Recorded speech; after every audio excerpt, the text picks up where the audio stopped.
countrymen. As of the 21st of this month, I signed Proclamation number 1081, placing the entire Philippines under martial law.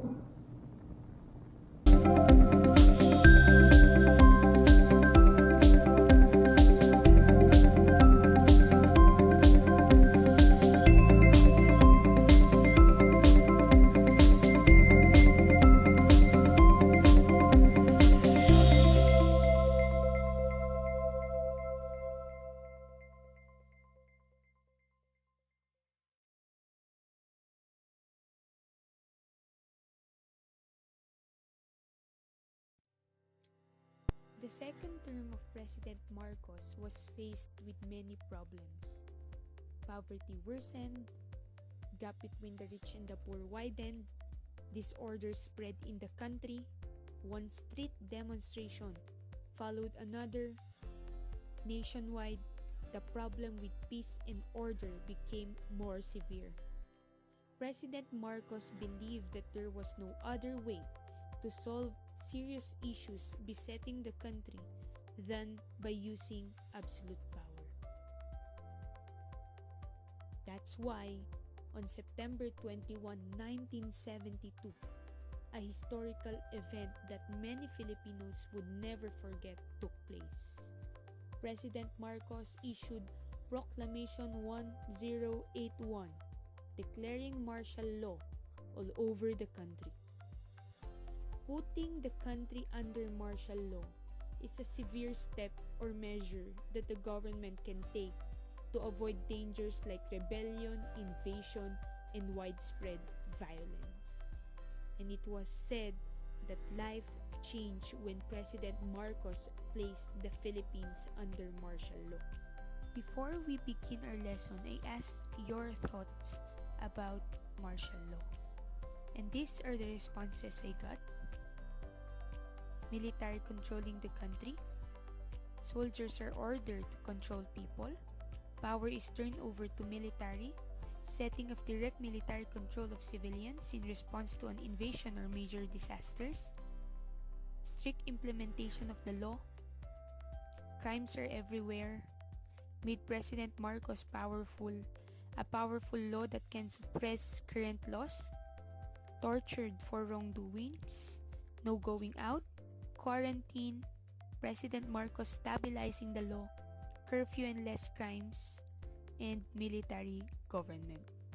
These responses probably came from what you heard or read about martial law. Probably you read something about it in your textbook or heard it from someone who experienced life under that time. Let's discover information and facts about martial law in this lesson.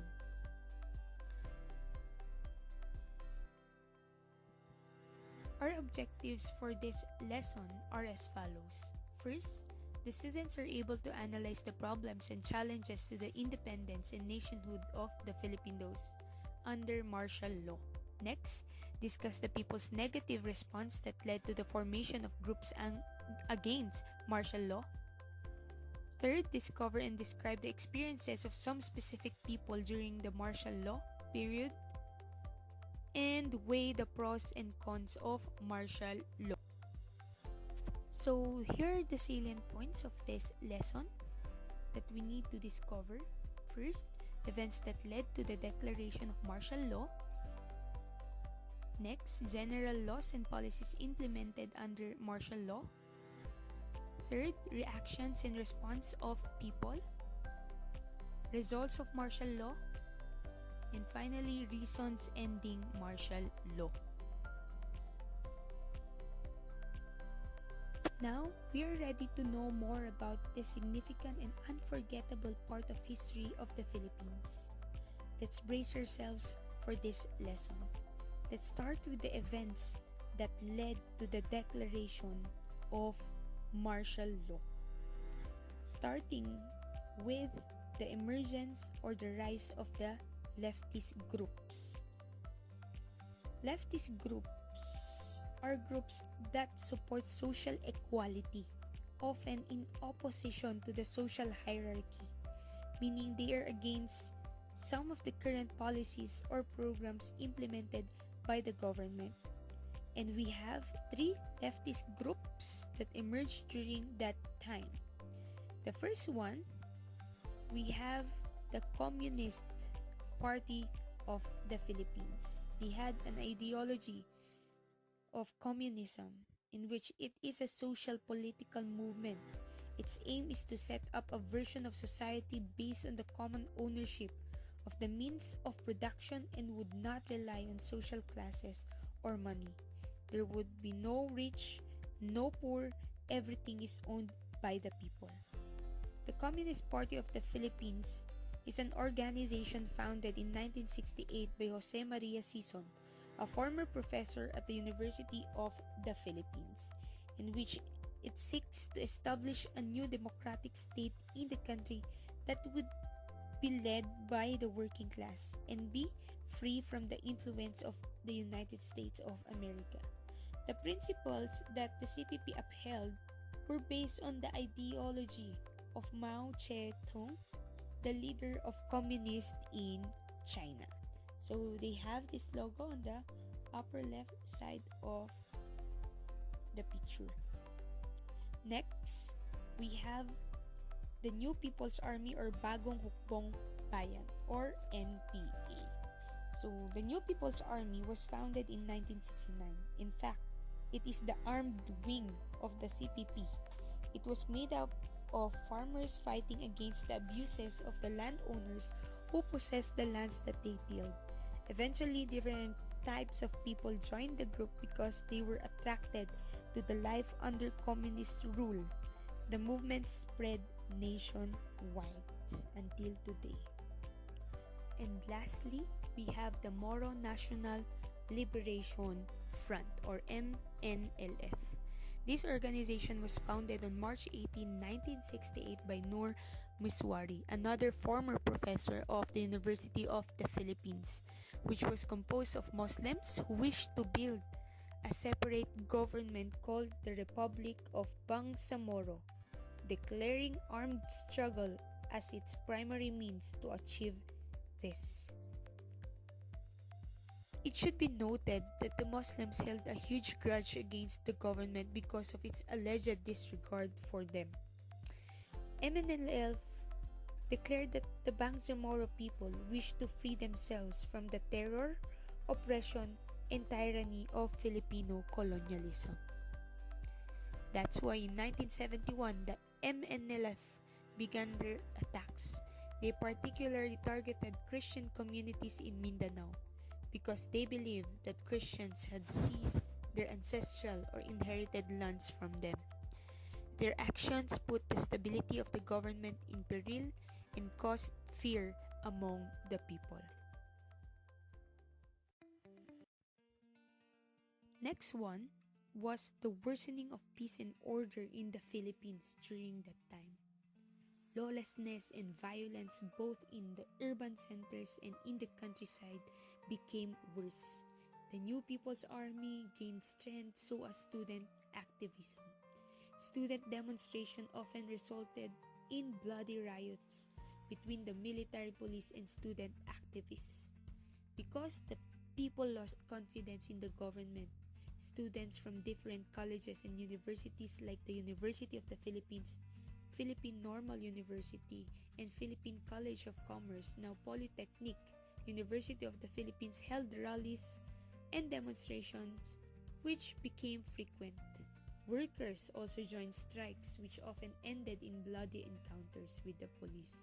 In several instances, the police shot at civilians resulting in fatalities. Moreover, in some universities, reading materials about communism were destroyed. Teachers who taught about communism were imprisoned. Some of these teachers became rebels and communists. That explains Nur Miswari and Jose Maria Sison. The National Union of Students of the Philippines, or NUSP, staged a massive rally in front of the House of Representatives building on January 26, 1970. The multitude of students and teachers clamored for a constitutional convention, revision of the Philippine Constitution. The rally was followed by another violent one on January 30, 1970, where 4 protesters died. Next event was the Plaza Miranda bombing. During the 1971 local and senatorial elections, people anticipated the violence that would occur during election campaigns. This situation added to the apprehension of the people as well as the concerned government officials. On August 21, 1971, at Plaza Miranda in Quiapo, Manila, the Liberal Party held a meeting de avance to announce the group's candidates for the senatorial elections. During the meeting de avance, an unidentified person hurled grenades on the platform, killing 8 people and wounding many senatorial candidates during that time. And because of this incident, it paved way to the Proclamation 880, which happens to be the 4th event of our lesson, the suspension of the Writ of Habeas Corpus. On August 21, 1971, that same midnight, President Marcos issued Proclamation 880, suspending immediately the Writ of Habeas Corpus, or the right of the citizen to be tried fairly in court upon arrest. Every person has the right to read his or her warrant of arrest before being arrested and tried in the court.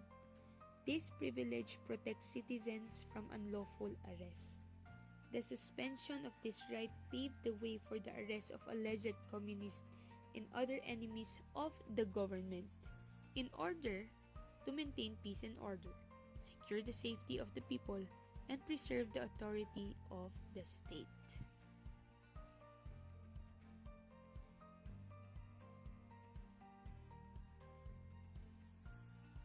So there we have it, the 4 events that led to the declaration of martial law. First, the emergence of the leftist group. Next, worsening of peace and order problems. Third, the Plaza Miranda bombing. And finally, the suspension of the Writ of Habeas Corpus. Now we are ready to know the general laws and policies implemented under martial law. President Marcos and his military advisors planned the steps that they would take to what they say as securing the safety of the people and maintaining peace and order. So let's have the general laws observed during martial law. First is the implementation of curfew hours from 12 a.m. to 4 a.m. in the morning. Next, we have ban on rallies, demonstration, and strikes. All student demonstration and rallies, public political meetings, and labor strikes were strictly prohibited. Next, we have government control over newspapers, radio, television stations, and other means of media were closed and placed under military control. Some were allowed to reopen but under strict censorship. Those who spread false rumors were severely punished. Fourth, we have the suspension of overseas work for Filipinos, except mission set by the government. And finally, this travel ban was lifted together with the curfew on August 22, 1977. Next is the death sentence for anyone caught carrying firearms without permission, especially those who were proven to be anti-government. These are just the general rules to be followed during that time. Now let's go to the response or the reaction of the Filipinos to martial law. Filipinos had mixed reaction to martial law. Because of the continued rule of the military government of President Marcos during martial law and the creation of a new constitution, which is the 1973 Philippine Constitution, many Filipinos concluded that all the events that took place were part of Marcos' plan and strategy to remain in power in a long time. Even the leaders of other nations held opposing opinions on the style of Marcos' governance. Some praised him, others disapproved of what he did. Severe criticisms came from foreign journalists who remarked that democracy had died in the Philippines. Moreover, the government became like an army headed by one man, President Marcos. He was called a dictator because he suppressed or took away the rights of the people, the freedom of expression the foremost of all. People perceived and responded to President Marcos and his way of governing the country differently, and we will discover some of the facts or information of the responses of the Filipino people. Some of them called martial laws the golden years of Philippine history. Why? Because according to World Bank of 1980, the Philippines' gross domestic product quadruples, meaning GDP measures the value of all final goods and services produced in an economy in a given period of time, usually a quarter or a year. Some of the accounts said that we reached the peak of our economy during that time. Others said that Philippines was one of the fastest growing economy in Asia that time. Why golden? Because of the active military during that time, there was a decrease in crime rates such as murder, stealing, and other crimes are rarely done because of armies visible everywhere. And lastly, the whole country became extremely disciplined due to the curfew observed, where those who won't obey are given disciplinary actions. But behind the good things that the government demonstrated were numerous problems that became the root of social and economic crisis. Despite the national progress that the government proudly showed off, a large percentage of the population continued living in poverty while Marcos and family lived lavishly. That's why some or most of the Filipinos reacted in a negative way, and they call it the darkest chapter of Philippine history. Why? Because of these very reasons. First, we have citizens' rights were suspended in post-military authority. Next, arrest and killing of Marcos' political enemies. Marcos shutting down of media. Government taking over the running public services and utility like PLDT and Meralco. Many vigilance and mysterious crimes are happening. And lastly, fear reigned in the hearts of the Filipino. These responses and reactions paved the way to the results of martial law. So let's have the results of martial law. Perhaps if people would only look at the proclamations, decrees, rules, projects, and programs of the Marcos during martial law period, they would say that his way of running the country was excellent. Maybe all Filipinos would say that Marcos' decision to place the nation under martial law was just. However, if we examine the real events that took place as described in the writings and testimonies of witnesses, we would make an entirely different statement.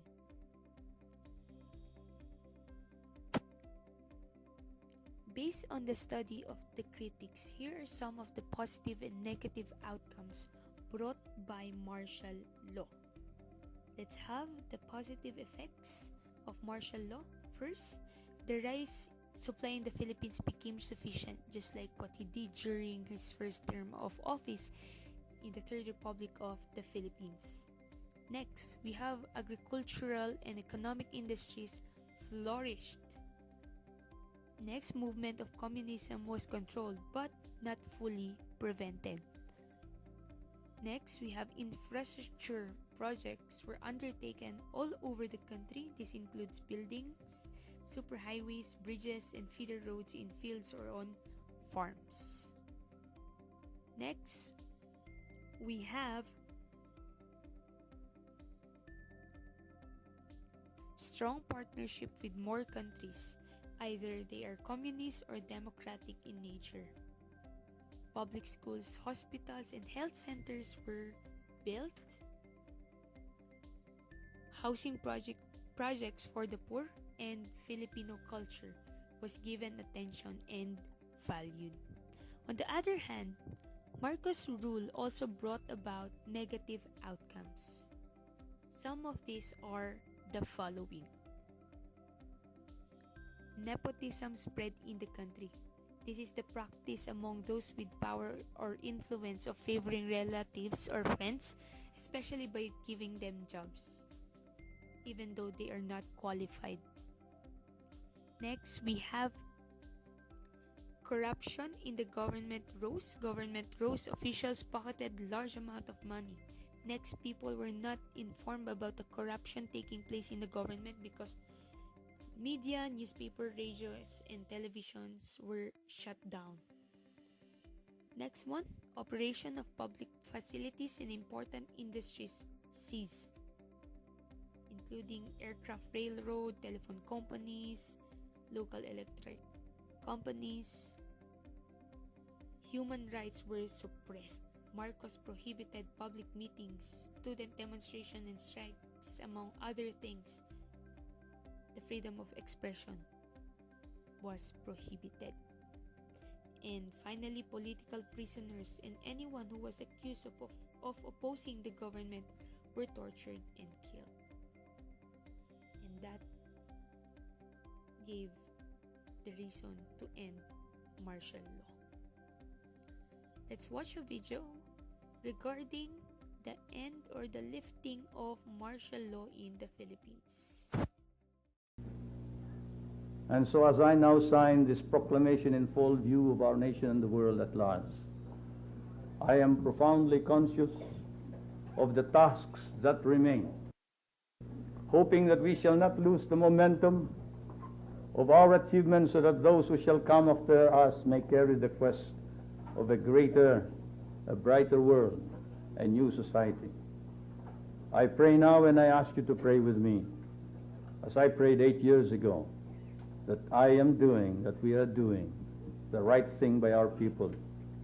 For the end of martial law does not mean the end of our efforts, of our needed reforms, of our struggles, of our sacrifices. The passing of the martial necessity does not carry with it the passing of all the burdens, especially the heavy ones. There will be more tests for our capacity, for our resiliency, our strength as a people. Together we must pass these tests, surmount all crises. And so, as I have said, I sign in your presence, proclaiming the termination of the state of martial law throughout the Philippines. I say, we have just begun. The Philippines was under martial law for over 8 years. President Marcos ruled as a dictator and held absolute power over the country with the help of the military. Under his rule, human rights violations and military abuse became widespread. In spite of the objections of the people, the unlawful arrest and inhumane treatment of those who criticized and opposed the government continued. So here are the factors that contributed to the end of martial law. Let's have the first one. People became aware of human rights violations because the media controlled by the president and his cronies failed to cover up the worsening state of poverty and hunger experienced by a lot of Filipinos. Next, intensified movement of New People's Army and Moro National Liberation Front to fight the oppressive government. And socially aware students brought back student councils protests once more and called the return of freedom of expression. And lastly, other sectors of society started to fight the Marcos administration.